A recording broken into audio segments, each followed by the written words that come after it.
Oke, halo teman-teman GE Friends. Jadi kita hari ini ingin membahas yang namanya resesi. Nah, teman-teman udah pada tahu belum yang namanya resesi itu seperti apa sih? Dan apakah di kemudian hari akan terjadi namanya resesi tersebut? Nah, kita hari ini ingin membahas yang namanya resesi. Nah, biar kalian tahu, kita punya juga data-data yang menunjukkan apakah resesi itu akan terjadi atau tidak.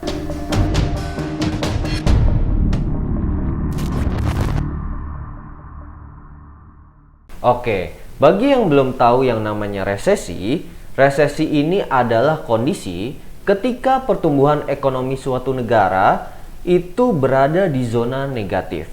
Nah, kenapa sih kok bisa berada di zona negatif? Jadi, selama 2 kuartal berturut-turut, itu harus yang namanya berada di zona negatif terlebih dahulu. Dikarenakan resesi akan terjadi kalau misalkan 2 kali berturut-turut di zona negatif. Oke. Nah, kalau ekonomi aja udah negatif, artinya ada sesuatu yang terjadi. Ya, jadi di sini enggak baik-baik aja kondisi di suatu ekonomi di dunia ini atau di berbagai negara-negara.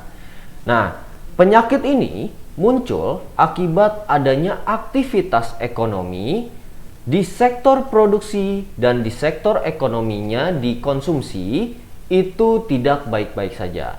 Jadi tidak ada kestabilan antara produksi dan konsumsi. Nah, ini terkontraksi atau terkontraksi secara signifikan. Nah, baru-baru ini teman-teman, jadi para investor itu membicarakan yang namanya potensi terjadi resesi. Nah, kalau kita lihat dari nilai inflasi yang sekarang meningkat tajam di Amerika Serikat dengan data di 7,9%, maka dari pihak Amerika Serikat ingin menaikkan suku bunga agar inflasi tidak meningkat terus-menerus. Jadi di sini indikator yang menunjukkan agar kita bisa melihat adanya resesi tersebut, di sini dia bisa mendeteksi peluang resesi ini mau muncul atau tidak.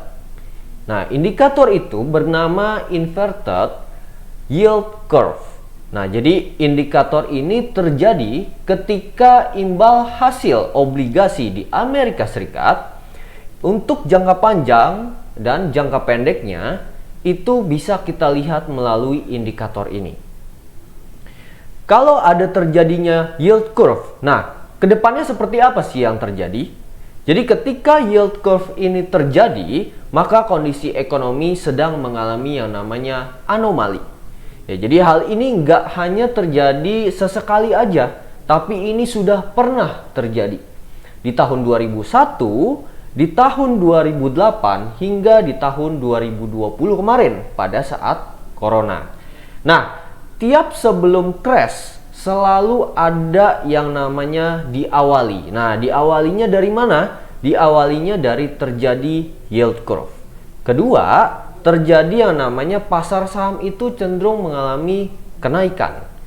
Setelah itu, inflasi menunjukkan sangat kuat.